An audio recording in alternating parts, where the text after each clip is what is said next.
Hi guys! Welcome back sa aking channel. Ngayon, samahan niyo kami sa simple pero relaxing na walk kasama ang aking mabait na chihuahua. Hindi siya yung aso na nangihila, super behave lang niya. Kaya perfect sa chill walk. Ito siya guys, si Hansel. Maliit lang siya pero ang bait-bait talaga. Isa sa pinakagusto ko sa kanya, marunong siya sumabay sa pace ko. Hindi siya makulit pag naglalakad kami. Ayan siya guys, start na kami maglakad. Mapapansin nyo, hindi siya biglang tumatakbo o nanghihila.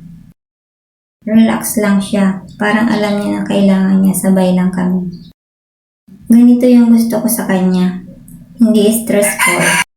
Yung walk namin, nakaka-enjoy lang. Sa mga may aso dyan, alam nyo na yung struggle.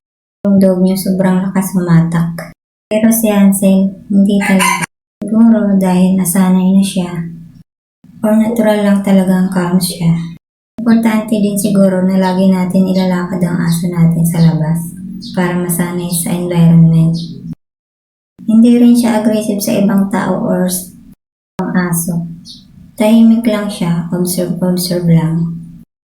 Minsan kasi hindi ko rin siya naiilabas bahay, kaya yun, nakakaawa din naman kung lagi nakakulong.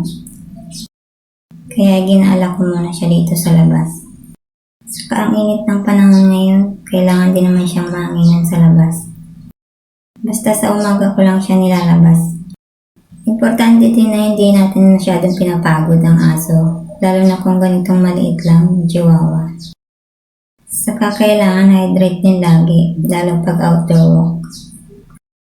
Still behave pa rin siya, kaya sobrang proud ako sa aso ko. Ayan siya guys, tambay lang kami dito ng mga ilang minuto sa labas.